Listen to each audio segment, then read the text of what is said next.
Hi guys, this is part 3 of the 77 Witchy Community Tag. Question 41. How do you handle rejection from a fellow witch that refuses to do a reading or a spell for you? I just, either if I'm looking for something like that, I don't ask people for spells. If they offer it, um, that's one thing, but I don't go asking for spells. I do ask for readings because I like to see what others may get from my situations. They aren't emotionally involved, not evolved. Um, but if they refuse a reading, then I brush it off. Then it wasn't meant to be. I don't get mad or try to get even. There's no reason for that. Um, I'm still eating breakfast, so sorry. Um, Number 42. Do you think it's necessary to cast a circle when you do spell work or any magical working? Depends on the magical working, um, or the spell work. I think you should have some form of protection on you for any kind of spell work or any ritual work. But if I'm just making a blend of incense and charging it, or making an oil or something, I'm not going to cast a circle. But if I am doing a spell of protection or healing or something like that, um, or any like ritual-esque, like sometimes even money spells, protection, healing, um, banishment, things like that, I would cast a circle just for my own protection and to kind of amplify the energies that are raised within. So, number 43. If Steven Spielberg called and wanted to make a movie of your life, who would you want to play as you? It'd be a super boring movie. Well, I don't know. I don't know. I like my life. I work at a smoke shop, for God's sakes. Um, I don't know. Someone hippie-esque. I don't really watch a lot of movies, but someone hippie-esque. That'd be kind of cool. 44. What is some advice that was given to you that you pass along because it has made an impact on your path? So many um, quotes and things that I have been.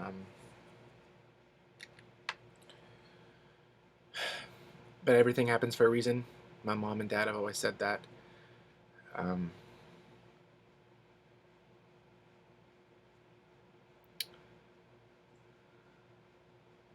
and go with what feels right. If it doesn't feel right, don't do it. That's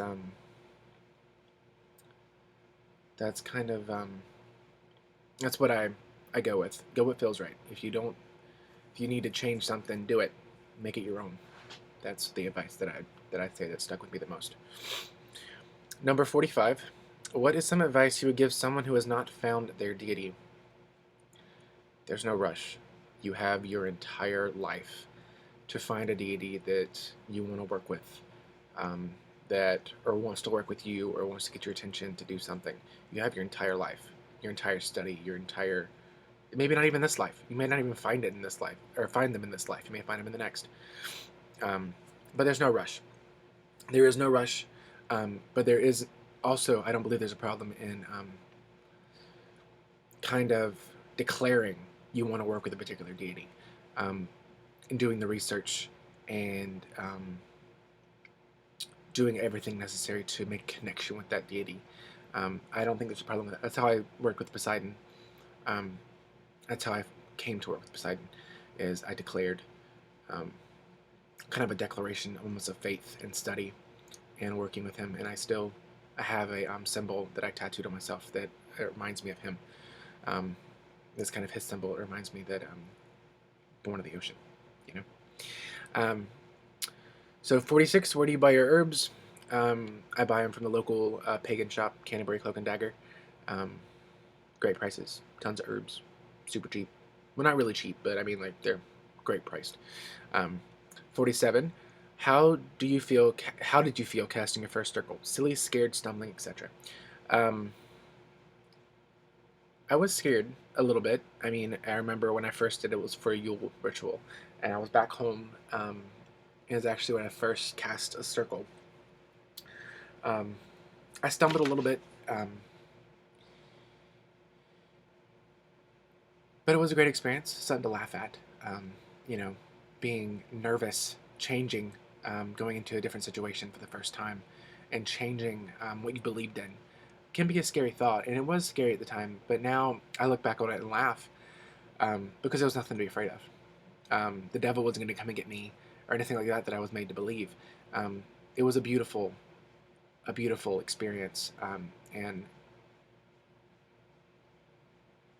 I have to look back on it and laugh. I was a little afraid to cast my first circle, and I was nervous. So, um, number 48. What was your first successful spell? Um,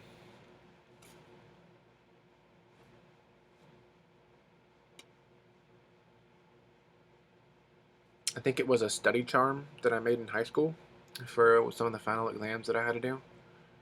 I passed them with flying colors, but I think that's it. A study charm that I made out of one of the Teen Witch books that I have. Love those books. They're awesome. But number 49. What is your general practice for meditation? I've been trying to work on it, and now when I do, I meditate with almost prayer to an extent, or use divination and shuffling of the cards and contemplating of the cards as a form of meditation. As talking about prayer, I'm studying Shinto, um, which is a Japanese form of shamanism, and working with their prayers in Japanese. Um, they're awesome because it's a different language. It's the mystical. It's kind of like speaking in Latin, but you're speaking in Japanese. It's each syllable has a particular energy to it, and tying them together in a prayer, and then reading what the prayer means in English. Um, Even if you stumble over the words, you just have that intent and kind of sound out the word each syllable by syllable, and that's what the prayer is for. You do it slow, and you're saying the prayer, and you feel the energy, you feel everything working, and it's kind of like a release in a form of meditation for me, because it's like one sound. It's very cool. Number 50. Are you a day walker or a night comer? I have never heard the term night comer. It sounds kind of dirty. I've never heard of it before. This tag, it does sound kind of dirty. But now with me, crazy work schedule, I do not stay up late at night, and by late I mean past midnight. It's hard for me to go to sleep before midnight, but I'm usually up early in the morning, like 8 o'clock. That's early for me. So I'd say both. Number 51. How and when did you know you wanted to be on this path? I've always interested in things magic, even when I was a little kid. Favorite characters to play in video games, or to create in fantasy novels that I write up myself. I used to write when I was in middle and high school, fantasy things. I'd use my friends and myself as bases of the story and characters, and I would create myself as the wizard or the mage, or someone with magical ability. That's always been interesting to me. I found this path when I was in high school, I think 16. Right before, 16, I always had, this is weird, I always carried the book Wizardology with me, and I just went through it, and I took it with me every day. That was kind of like my escape from reality in high school, because, high school is a hard time for everybody. But my friend, at the time, she's like, if you like this book so much, why don't you look up Wicca? And I did. I started researching, and I didn't know if it was for me at the time, but I like the concepts of balance, peace, and harmony that Wicca and paganism provided. And I was like, this is kind of cool. This is something that I'm tired of the stress and everything that I was going through. And at the time, a couple months later down the road, September, when I was 17, I was diagnosed and put in the hospital for about a week with Crohn's disease, and I still have it. And it's a stress-related illness that attacks my smaller intestines. So if I get too stressed out, I get sharp pains, and things like that. So the idea that not stabilized, that grounded the idea of Wicca and balance and peace and harmony into my being. I was like, you know what, I can't have this stress anymore. I have to find a way to work through it and find peace. And I wasn't finding it with the path I was on before, so I was like, you know what, I'm gonna make a switch. And I switched. And that's kind of how I saw this as a way to work through it, you know? If that makes any sense. Number 52. What type of pagan are you? Wiccan, eclectic, hedge, etc. Eclectic. A wizard. However you want to call it. I pull from many different paths. Like I said, I was studying Shinto. I've studied Druidism, Celtic magic. I haven't really studied Norse magic, divination, folkloric, powwow, hoodoo. I haven't really studied voodoo. Studied Wicca. That's what I first came out in. Shamanism, things like that. So I would call myself eclectic, and I pull from a lot of the traditions that I've studied. So yeah. What candle color do you use the most? White. I just bought me a new 200 bag of tea lights. I use tea lights all the time in my practice, just because they're simple and they're easy to use, and you can use it for anything you want. So, what area would you like to see your craft grow in?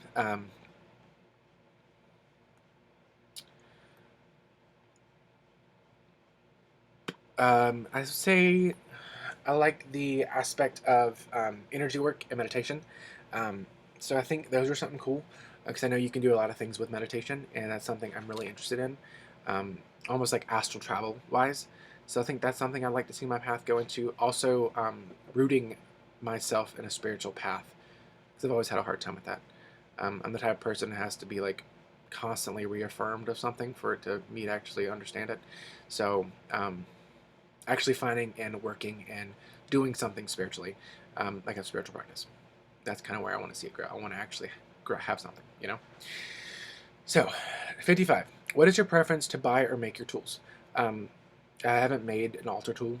I've bought my altar tools. But I've seen beautiful handmade wands and athames and chalices. And I think whatever feels right to you. If you feel like you can make your wand or athame or pinnacle or whatever, you feel like you can make that and be the best thing in the world instead of buying it, go for it. If you feel like you're not crafty and you can find a great one that fits in your budget or that you splurge on because you feel like you're worth it, go for it. Don't really have a preference. You know, I mean, if I found someone who made tools and I bought it from them, it'd be awesome. But I'm crafty, but I don't have the time to. I'll say that I don't have the time to craft my own tools. So yeah, if I don't have the tool at the moment, I find something else. So, what fictional book? This is 56. What fictional witch book or screen, which I guess is movie or TV show, inspired you the most? My all-time favorite magical witchy series is Charmed. Buffy the Vampire Slayer was pretty good too. I have the seasons. I have all 8 seasons of Charmed and the 8 seasons of Buffy. Witches of East End, Eastwick were good. Practical Magic was good. As for books, a big reader. I have a medium-sized library, and I'm always adding to it. Fictional books and pagan books. One of my favorite series, I have 2 of them, is the Sweep series by Catherine. It's a teen witch series. I found that had a lot of accurate information. Going from there, Silver Ravenwolf also has a set of books, fiction books. Those were actually really good too. And then another set of books that I find that have nothing to really do with the craft. They're called the Hollows series by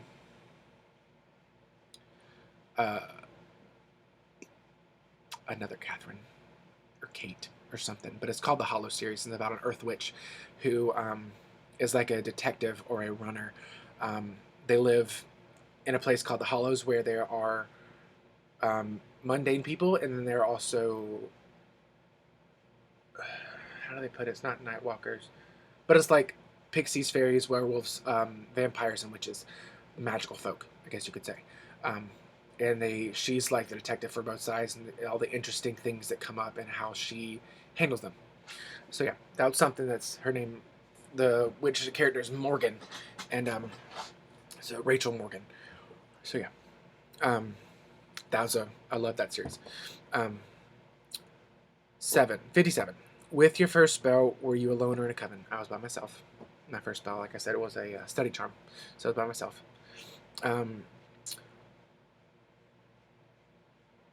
What is your favorite candle incense scent for magical purposes? I love patchouli, dragon's blood, frankincense and myrrh, and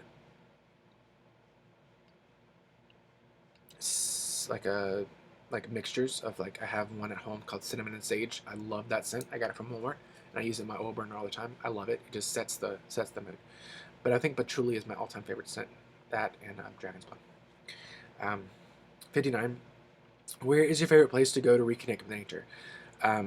Here, I can walk outside and there's forest, there's woods where I live. So, I mean, reconnecting with nature there is not that difficult. But if I really want to and just experience it, there's two places here in Charleston, a couple places here in Charleston that I go. One of the ones is the Battery or the beach, just be with the water and the energies there. The next one is a place out in Goose Creek called Cypress Gardens. That's a gorgeous place. I've taken photos, so if you follow me on Facebook, I've had photos that I've taken from photography school from there. The next place would be the Dorchester Memorial State Park. It's right down the road from my house. Actually, right down the road from work. It's a couple bucks to get in, but I love the energies there. There's a lot of parks around here. That's where I go. I used to go to I find a park or something just to be out and get away from people and just experience, you know. So 60, question 60. Do you believe in fantasy creatures, unicorns, gnomes, elves, and fairies? I wouldn't call them fantasy creatures because I know they exist. They may not exist on the same realm that I do or that we do, but I know they're out there. A lot of my spirit family are what you can call fantasy creatures. I have my spirit family consists of fairies, elves, angels, animal spirit guides, my spirit, my family, ancestors, different deities, and different energies and embodiments of different creatures. So yeah, I should say creatures, fantasy creatures. I don't want to like offend them, and I don't mean to. But yeah, I do believe I've experienced with every single one, and it's an eye-opening thing to understand and to then to acknowledge. You know, it's very eye-opening. But yeah, 61. Do you believe in ghosts and spirits? Yes. Yes, I do. I just said I believe in different types of spirits. I do believe in nature spirits. I do believe in ghosts in the sense of trapped energies and trapped emotions. Spirits are more of like from nature, the guardians of this place, or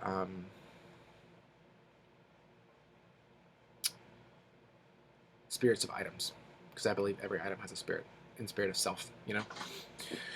Last question for this section is number 64. Would you ever teach the craft?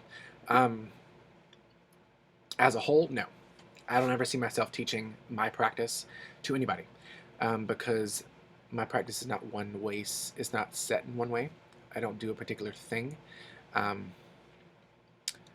Different aspects of my craft I will teach. Like I've taught classes on spirit animals, how to find your spirit animal, different what they mean, how to interpret them, how to work with them.